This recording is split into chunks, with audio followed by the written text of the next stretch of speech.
చాలామందిని ఇబ్బంది పెడుతున్న సమస్యల్లో చాలా ముఖ్యమైనది విటమిన్ డి లోపం. అయితే దీనికోసం ఎండలో నిలబడుతున్నారు, కానీ ఆశించిన ఫలితం కనిపించడం లేదు.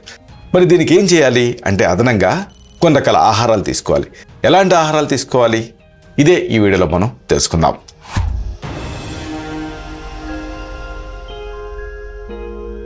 మిత్రులారా నమస్కారం, నేను మీ డాక్టర్ చిరుమామిళ్ళ మురళీ మనోహర్.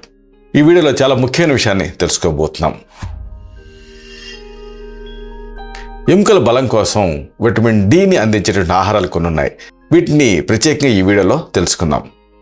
ప్రపంచవ్యాప్తంగా దాదాపుగా సగానికి సగం మంది ప్రజలు విటమిన్ డి లోపంతో బాధపడుతున్నారన్న సంగతి మీకు తెలుసా? ఎండలో ఉండటం ద్వారా మన శరీరం ఈ డి విటమిన్ని తయారు చేసుకుంటుంది. అయితే ఆధునిక జీవనశైలి వల్ల చాలామంది ఇండోర్ జీవితానికి పరిమితం అవుతున్నారు. ఆయుర్వేదంలో కూడా సూర్యరశ్మిని ప్రాణశక్తికి మూలం కింద భావిస్తాం. శరీరంలో ఉండేటటువంటి అస్థి ధాతువుని అంటే బోన్ టిష్యూని పుష్టివంతంగా ఉంచడంలో ఈ డి విటమిన్ అనేది ప్రధాన పాత్ర పోషిస్తుంది. ఎముకల దృఢత్వానికి, రోగనిరోధక శక్తికి సరైన ఆహారం తీసుకోవడం అనేది ఈ రోజుల్లో చాలా అవసరం. ఈ వివరాల లోతుల్లోకి వెళ్దాం. ఒకవేళ మీరు మాంసాహారులు అనుకోండి, కొవ్వు పట్టినటువంటి చేపలు తీసుకుంటే విటమిన్ డి అనేది ఇంప్రూవ్ అవుతుంది. కొవ్వు పట్టిన చేపలు అంటే కొద్దిగా కండగలిగినటువంటి చేపలు.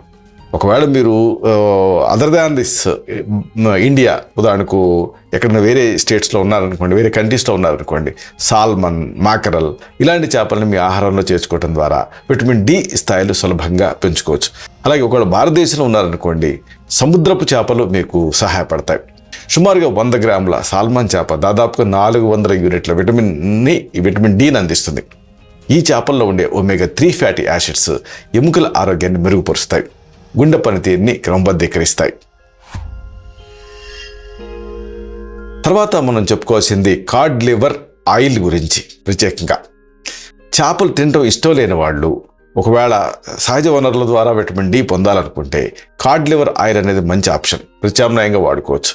ఇది వైటమిన్ ఏతో పాటుగా ఒమేగా 3 ఫ్యాటీ యాసిడ్స్ని కూడా అందిస్తుంది. కాబట్టి ఇవన్నీ కాన్సన్ట్రేటెడ్గా దీని ద్వారా మనకి లభిస్తాయి.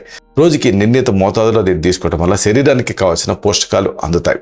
ఇది సాఫ్ట్ క్యాప్సూల్ రూపంలో దొరుకుతుంది, ఆయిల్ రూపంలో కూడా దొరుకుతుంది. ఇది ఎముకల సాంద్రతని ప్రధానంగా కాపాడుతుంది. తర్వాత మనం ముఖ్యంగా చెప్పుకోవాల్సింది గుడ్ల గురించి. మీ రోజువారీ ఆహారంలో కనీసం ఒక గుడ్డుని చేర్చుకోవటం ద్వారా శరీరానికి విటమిన్ డి అనేది అందుతుంది. ఇది సులభంగా లభించేటటువంటి ఒక చౌకైన ఆహార పదార్థం. గుడ్డు లోపల ఉండేటువంటి ప్రధానంగా పచ్చ సొన, దీంట్లో ఉండేటువంటి పోషకాలు ఎముకల నిర్మాణానికి, కండాల బలానికి తోడ్పడతాయి. ఇది అంటే ఏదైనా సరే ఫ్యాట్ సాల్యుబుల్ వైటమిన్స్ ఏ, డి, ఈ, కే అంటారు.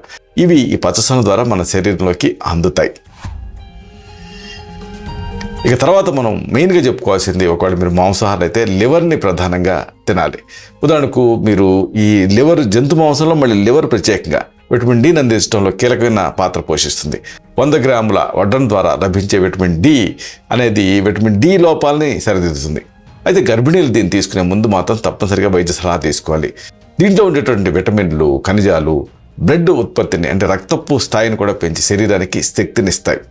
అలా కాకుండా ఈ రోజుల్లో ఏం చేస్తున్నారంటే మామూలు ఫుడ్స్కే అదనంగా కలుపుతున్నారు. దీనికి ఒక బెస్ట్ ఉదాహరణ ఏంటంటే ఫోర్టిఫైడ్ పాలు, అంటే ఫోర్టిఫికేషన్ చేస్తారు. సాధారణ పాలలో విటమిన్ డి కలిపి ఫోర్టిఫైడ్ మిల్క్ ద్వారా మనకి అందిస్తున్నారు. దీంతో ఆ విటమిన్ డి తాలూకు పోషక విలువలు పెరుగుతాయి. ఒక కప్పు పాలు రోజువారీ అవసరాల్లో దాదాపుగా 20% వరకు అందిస్తాయి. ఇది చిన్నపిల్లల నుంచి పెద్దవాళ్ళ వరకు అందరికీ ఎముకల దృఢత్వాన్ని ఇస్తుంది. ఇక ఫోర్టిఫైడ్ తృణధాన్యాలు కూడా మీకు లభిస్తున్నాయి. వీటిని కూడా మీరు వాడుకోవచ్చు. శాకాహారులు విటమిన్ డి పొందడం కోసం ఫోర్టిఫైడ్ గ్రెయిన్స్ని వీటిని తీసుకోవచ్చు. వీటిని అల్పాహారంలో తీసుకోవడం ద్వారా రోజంతా ఉత్సాహంగా ఉండొచ్చు. ఇది శరీరానికి శక్తిని ఇవ్వడమే కాకుండా పోషక లోపాలని శక్తివంతంగా సరిదిద్దగలుగుతుంది.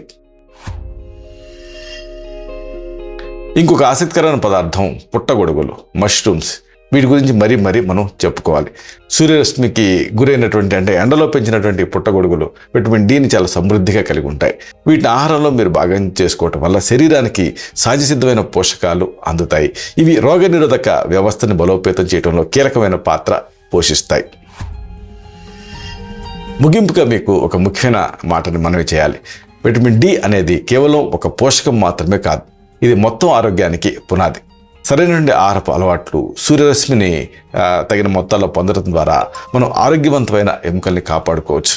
ఆరోగ్యమే మహాభాగ్యం అని మీరు గుర్తించి ప్రతిరోజు కూడా సరైన పోషకాహారం తీసుకోవడం అనేది అలవాటు చేసుకోండి. ఇలాంటి మరిన్ని ఇన్ఫర్మేటివ్ వీడియోస్ కోసం ఈ ఛానల్ని సబ్స్క్రైబ్ చేసుకోండి. అలాగే ఈ వీడియోలో అప్లోడ్ అవడంతోనే ఆ విషయం మీకు తెలియాలి అనుకుంటే బెల్ బటన్ క్లిక్ చేయండి. అప్పుడు మీకు ఒక నోటిఫికేషన్ వస్తుంది. ఆ నోటిఫికేషన్ని మీరు క్లిక్ చేస్తే ఆ వీడియోని మిస్ కాకుండా చూడగలుగుతారు. అలాగే మీరు ఈ వీడియో చూస్తున్నప్పుడు 3 డాట్స్ కనిపిస్తాయి కింద. ఆ 3 డాట్స్ మీద క్లిక్ చేశారనుకోండి, కింద నుంచి ఒక మెనూ అనేది పాప్ అవుతుంది. ఆ మెనూలో మీరు గమనిస్తే హైప్ అనే ఒక ఆప్షన్ కనిపిస్తుంది. దాని మీద క్లిక్ చేస్తే ఇప్పుడు మీరు ఈ వీడియోని ఎలా చూస్తున్నారో అలా ఎక్కువ మంది ఈ వీడియోని చూడగలుగుతారు. ఈ వీడియో తాలూకు పర్పస్ అనేది సర్వ్ అవుతుంది. శతం జీవ శరదో వర్ధమానః, శతం హేమంతాన్ శతం వసంతాన్. 100 శరత్తులు, 100 హేమంతాలు, 100 వసంతాలు వర్ధిల్లుతూ జీవించండి. Stay healthy, stay happy, be positive, keep smiling. Love you all. శుభం.